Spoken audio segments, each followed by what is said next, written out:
Super Ball, John Grant, wonderful finish. The league leaders are on their way to victory. And talk a little bit about, because I'm going to come about Terry Brown and a very emotional way that he left the club, but talk to me about Terry and Martin Kuhl and the partnership that they had, because I think it played a big part in your career, even though you only had him for that season. Oh, no, I'll be ever thankful for Terry Brown bringing me to the club. You know, he was brilliant. You know, just the way he made you feel, his stories, his team talks were always stories. It was never nothing about the opposition. It was always stories he would tell, and you know, get a nice feeling in the dressing room. He was brilliant, Terry. And you know, we could see that he was struggling. He had problems. You know, his wife had problems and stuff like. And sometimes just wanted to go up to Brownie and give him a big cuddle, but he was like all gangly and didn't really like you to do that. But the first time I think I ever cuddled him was the day he left, when he come down and he shaked all our hands on the pitch and stuff. But Brownie were brilliant, you know. I love Brownie. I can't thank him enough. Cooley was totally different, angry head. But the thing I loved about Cooley, you know, he'd tell you how he felt. He wouldn't be two-faced, or it goes straight and be direct with you, and it'd be in your face. But as a coach, he was a ranter and raver, but as a coach, Cooley was up there with the best coaches I've had. And I'd say that along with Steve Holland, and you see where Steve's going. And Cooley's football brain was really good. You know, I learned a lot off Cooley. He was brilliant. So I don't know where he's at now. He's at Basingstoke, the last I seen.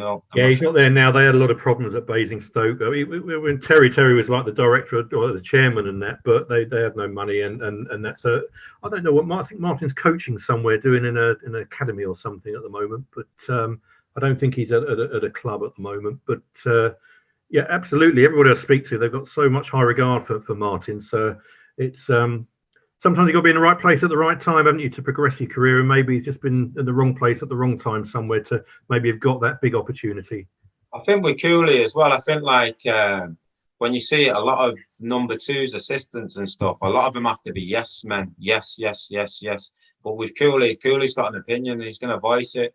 And, you know, a lot of clubs can't take that, you know what I mean? So that might be some of that old Cooley back, because as a coach, and I loved him as a person, I think he's spot on. He should be coaching at the highest level for me, 1,000,000%.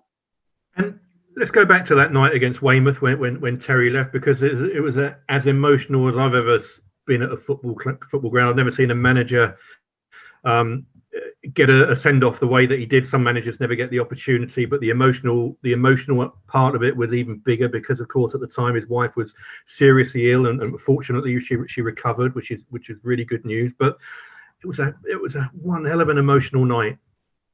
Yeah, it was. I remember, you know, I was had a lump in my throat and, you know, welled up a bit, like, because, you know, Brownie, you could just feel the pain that he was going through, and it was difficult. You know, he'd been at the club a long time, and, you know, brought a nice brand of football to the club, and it was sad. I remember I could feel it in the crowd, and I looked in the crowd and seen people crying and stuff.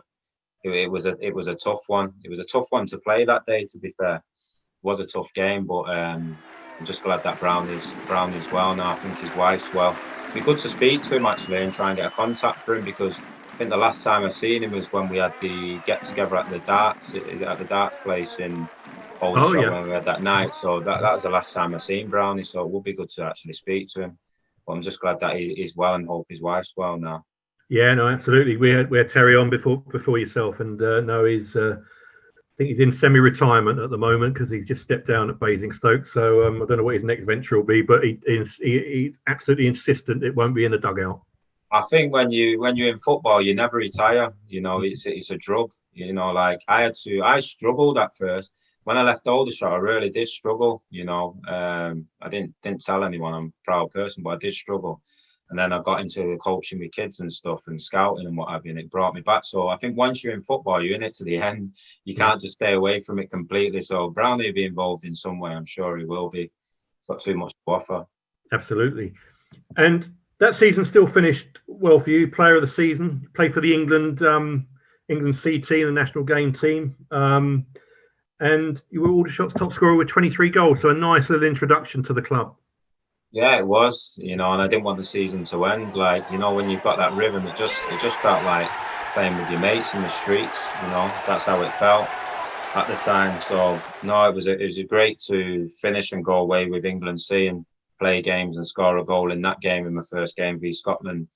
And no, that was up there with one of my favourite seasons, apart from the promotion one, of course. Yeah. Which, of course, we're going to be talking to. But he did score twice in the Hampshire Senior Cup final against Fleet as well to finish the season. Yeah, I remember that. We went out in Very Bournemouth the night after. Yeah, it was warm. It was hot. 2 headers, I think, that game. But that was a brilliant game as well. Like, just to finish the season. I remember the fans coming in like beach dinghies and beach hats and all sorts. Like, it was funny, but no, that was a good way to finish the season. Be Fleet, a place where I was living at the time as well. So no, that was good. Yeah.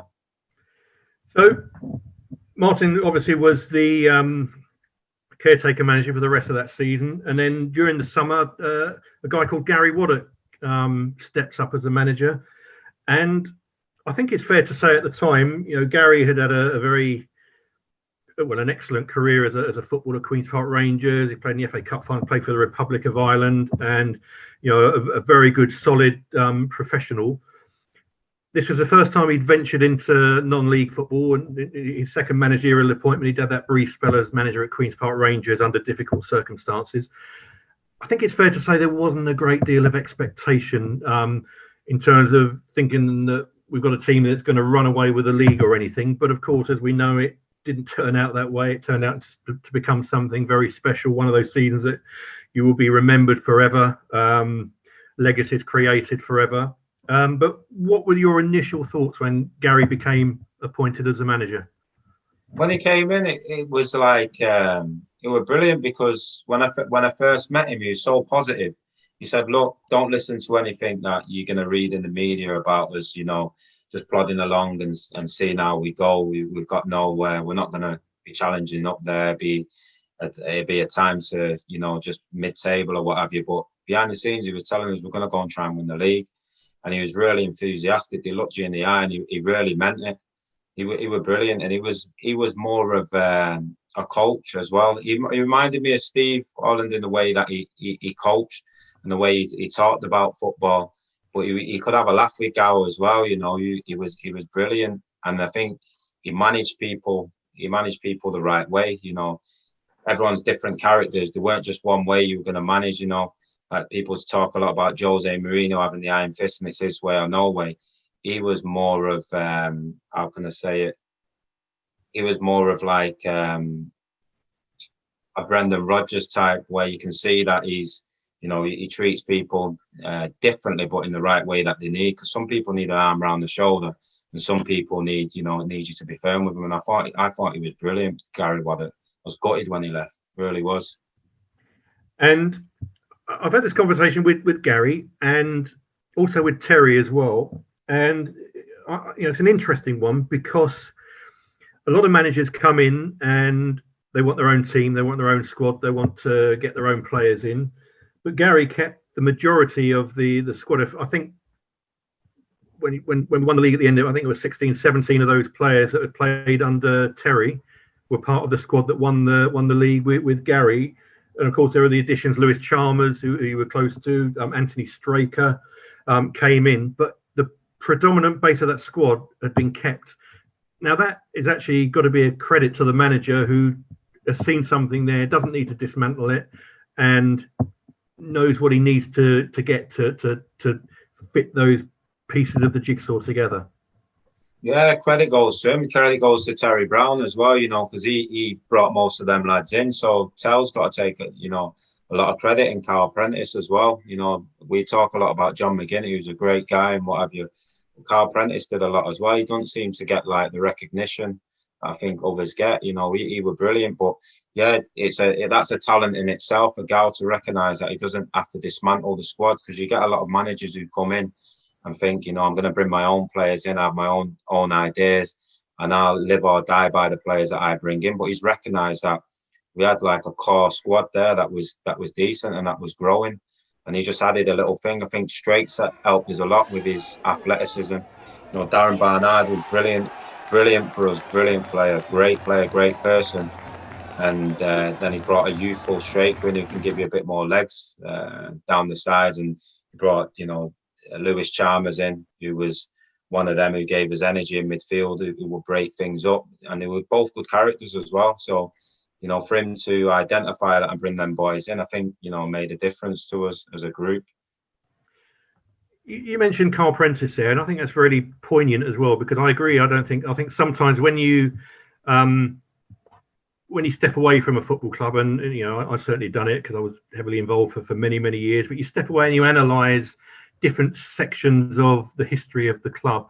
And I actually agree with you that Carl doesn't get the credit that he deserves, because he put an awful lot of time and effort into the football club over many years, and actually set the foundations for a lot of things that the club went on to achieve, even things like the social facilities that the football club have now that was done under Carl's leadership. But some of these things get forgotten in the cold light of day, but they're important things, because you have to have foundations in place to push on. And I certainly agree. I think he deserves more credit. Million percent. He was brilliant with me, Carl. Every game I'd go up and I'd speak to him after games, have a drink and what have you. And Carl was brilliant and really loved the club and what have you. And I remember, I think he got us the New Era deal and stuff like that. He dealt with the kits and stuff like that, because he used to give me extra pieces of kit and stuff and what have you. And he was brilliant, Carl. So it's like, I never see anything on Aldershot website or anything about him. I speak to his son and friends with his son on Facebook and what have you. I need myself to catch up with him, because he was a big help for me when I come to the club. Carl was. So yeah, I'm glad you recognise it as well. Absolutely, absolutely. And so you talked a little bit about what you believed was possible internally, and the first game of that season was a win at Kidderminster Harriers. Scott Davies, of course, scored a fantastic goal that day. And there's another guy we've spent time with, Scott. He's been on this interview before, and there's a player there who I've got the utmost respect for the way he's turned his life around from the trials and tribulations that he had with gambling and everything, and now how he tries to educate younger people not to go down that track. And talk to me a little bit about Scott, because he was a young 19-year-old at the time. Brilliant, Scotty. I love Scotty. I do speak to him on Twitter, and I speak to him a lot on Twitter and Facebook and what have you. I'm really proud of him, because he had these struggles with his gambling. He put on a lot of weight and stuff. And, for him to go into football clubs and, and tell, kids the pitfalls of gambling and how it can affect you mentally and physically, it's brilliant that he's put that back in, share his story, because some people are proud, they don't want to show that they've hurt and what have you. And for Scott to do that, I think he's the leader of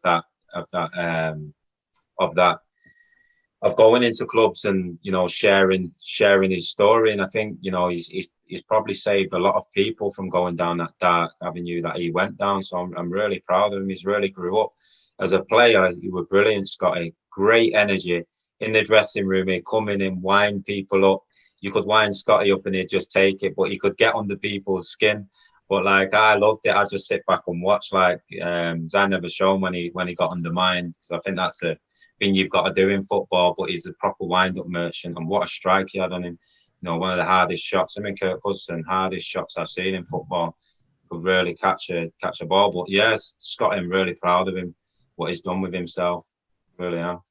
And so from there, we win at Kidderminster. We lose 3-0 at home to Torquay, which wasn't a great start for Gary at the Rec. But as I did remind him at the time, the last time we'd lost 3-0 at home in our first game of the season was when Terry Brown was manager in his first full season, and we won the league that year. So, he must have thought I was mad at the time, but it worked out well in the end. But I'll tell you where I first thought we might have something about us, and it was a Tuesday night game at Forest Green Rovers early on in the season. Anthony Straker had been sent off. We beat them 3-2, and we played fantastic. And all of a sudden, you thought, there's something about this team. No, definitely. There was a great togetherness there, because sometimes in the dressing room, you can get like one or two people that you don't get on with, but everyone got on with each other. So usually at football clubs, you'll have a corner of people from a certain area in different corners. As we all mingled together and we all, had each other's backs. there's a mixture of youth and experience. I thought the balance, the blend was really good. And I felt it. I felt we were gonna do something early doors. I felt we were gonna win the league or challenge up there. So yeah, I remember the Forest Green game. And another game that you will remember, of course, was a Sunday night televised game just before Christmas at Salisbury City. Yeah, that was a great game. Good that it was on TV and what have you, because my family couldn't get up to see me a lot with them in Manchester and working and stuff. So that was nice, for my kids to see me play football, and for my mum and stuff to see me play football, and for England to see Aldershot, the style and brand of football that we were playing at the time. Because I know Paul Parker from commentary and that he was impressed with the type of football we were playing, and it was wet and windy that night, and we played some great football. And the fans were brilliant that night as well. I think again they didn't have any roofs, covering them that game, and that was brilliant at Salisbury. The league leaders with 46 points from their 20 games so far, 15 wins as well from their 20 games so far.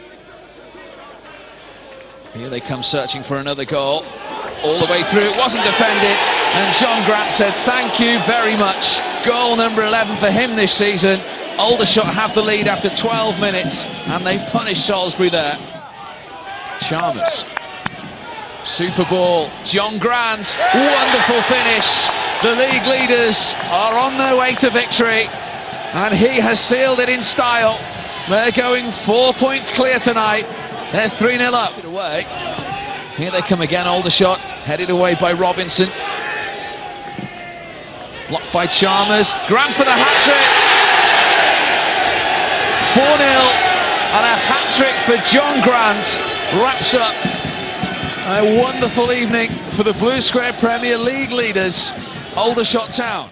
Brilliant night. Well, probably my favourite, that and winning the league are probably my favourite nights in football I ever had.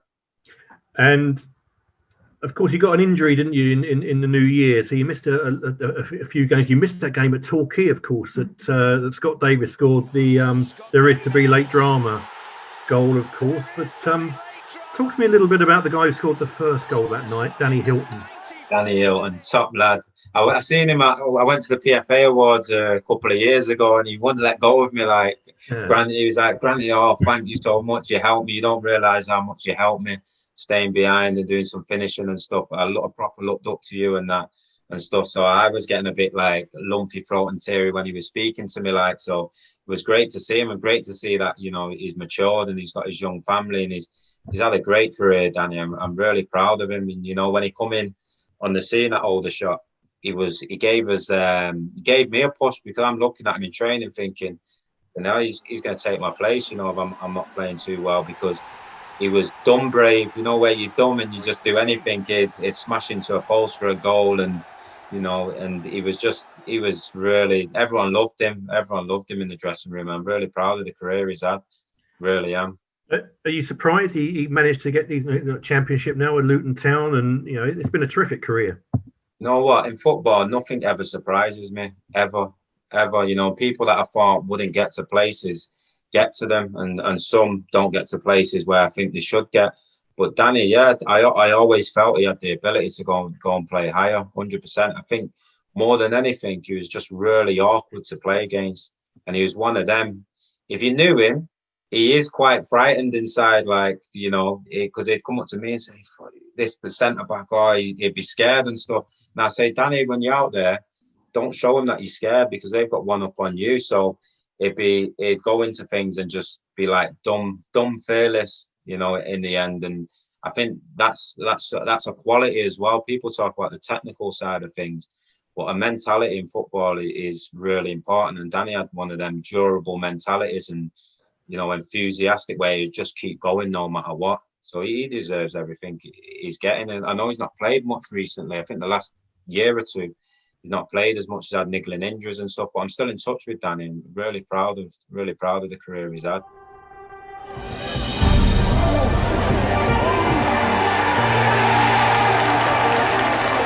I remember Kuhl saying, before the game, said at the end, he said, "Take this all in. You might never have this feeling again. Take it in and enjoy it." And he was right. I listened to him. I thought, there's got plenty more of these moments, and he was right, because I never had a moment like that again.